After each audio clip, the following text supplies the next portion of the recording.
Hello and welcome back.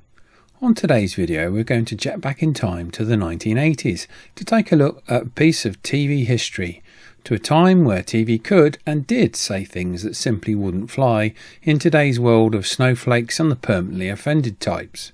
Now, before you click away, please stay with me.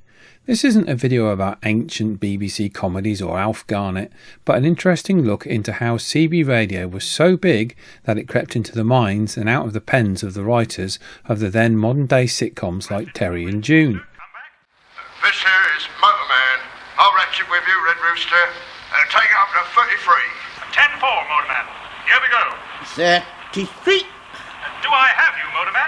10-2 on that, Red Rooster. Terry, I'm home. In here. Terry and June was a very popular British situation comedy which aired from 1979 to 1987 and was broadcast by the BBC here in the UK. The show centred around both of the characters, a married suburban couple called Terry and June Medford. The parts were played respectively by the late actors Terry Scott and June Whitfield. Here in the UK, CB became illegal in 1981. And it's very doubtful that even back then the BBC would have introduced the 20 million plus viewers a week that tuned in to that world. However, the sudden surge in popularity that followed its legal entry into the homes and back bedrooms of the early 80s couldn't be ignored, and hence we find this episode midway through season 5 of the sitcom, which aired in November, just before Christmas, amusingly called Eyeball Eyeball. I joined the Citizens Band, the CB radio. I'm taking it up as a hobby.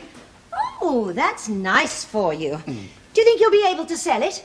Sell it? I've only just bought it. Oh, yes, I mean when you get bored with it. But I won't get bored with it. I thought it might be fun on this video to take a look at some of the best gags, the equipment used and the poetic licence the scriptwriters were afforded.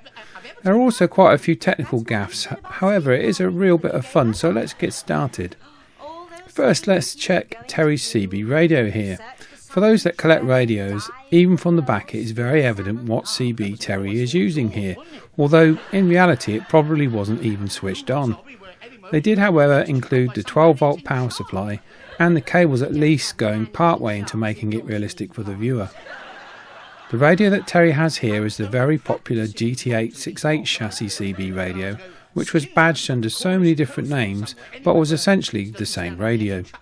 The version that Terry is using here is the one badged as the Elf tone. It was also badged as the Comtel and the Barracuda. There are probably more. Many older radios still have the large white sticker on the rear which instantly identifies this set to those that are in the know. The power supply sat on the table, which doesn't appear to be switched on either, is the Power Plus PP1205GS, although the one used in the show has a white label covering the brand name. One assumes this was in line with the BBC's strict policy and charter at the time that they weren't allowed to show brand names as it would be considered as being an advertisement. We never see or hear any mention of the antenna that he is using at home. They missed the possibility of a gag there, as many people simply stuck a mag mount inside on a radiator or a biscuit tin. However, we do see one of his antennas a little bit later on. What amuses me is the excuses that Terry is using to buy the radios are the same ones that we all use to justify our purchases all these years later. This is of course the intention of the scriptwriter because it plays to the gadget-obsessed male who will enjoy the familiar excuses that are being played out on screen. Terry has also been out and purchased a radio for the car. In this scene we see Terry put on his firefighter hat, his chosen CB handle because Terry's character in the show is a travelling fire extinguisher salesman. Here we can see the in-car radio that Terry is using, which is an LCL Economy 40FM. This radio is now less common than the Enterprise version which came after it, which was identified by having a green channel display instead of the red one shown on this radio, but it was essentially the same. Again, it's very clear that the radio here isn't even switched on. These sets were also badged under different names as well. This was a very basic radio at the time with no S-meter, and it was also very cheap. So it would make sense for Terry's character to have this in the car and the Elf tone back at home.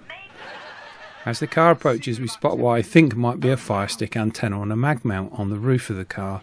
As Terry is distracted by the CB, he drives into the back of a furniture lorry, whose driver, who is also distracted by a pretty girl that passes by. He then fails to spot the car, with presumably its engine still running, in the back of the lorry. I did say that the writers used a fair bit of poetic license here. The episode continues on with Terry being stuck in the back of the van, using the CB to speak to both June and the policeman, with Terry professing that he is going to sell the CB radios, much to June's delight, only for him to follow on so that he can buy some better ones. I was glad the script writers didn't go with Terry and the police conversing together on the police radio to CB, because this would not have been possible, and this is a trick that is used in many dramas which I find annoying. I remember watching this back in the day. The episode, while slapstick in nature, did show, in a world with no mobile phones or internet connections, that the CB could be a very useful tool.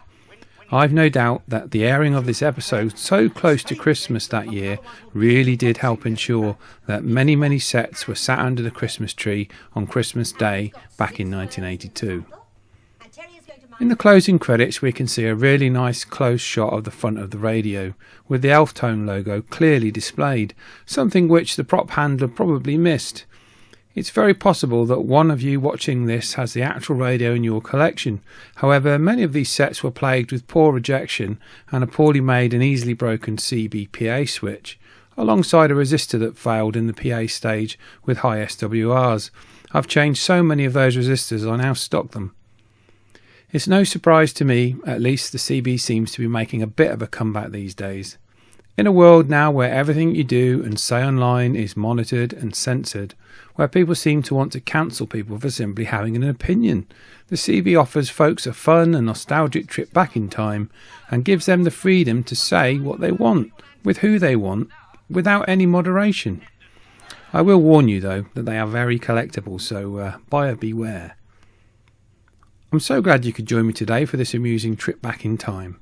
If there were any shows that featured CB radios back in the day that you can remember, please leave a comment below and I will try and uncover as much as I can about it. If you want to watch the episode in full, the DVD can be purchased very cheaply online. Also, please like and share this video and subscribe. So many of my viewers are not subscribed. Let's try and get me over 9,000 subs. 10 till we do it again. Until next time. I've spent all night thinking. What about? The CB radios, mostly. I wish I hadn't bought them now. I should jolly well think so too. I mean, they're not even good sets. Aren't they? No, not according to the bloke I was talking to last night, and he should know he's a CB dealer. Anyway, as soon as I get out of here, I'm going to get rid of them. Oh, good. Then we can go to Paris on the proceeds. The dealer's offered me 75 quid for them. And you've arranged to sell them to him? Oh, no, trade them in for better ones.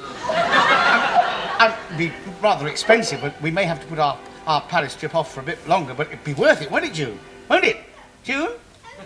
June? Aren't you there, June? Is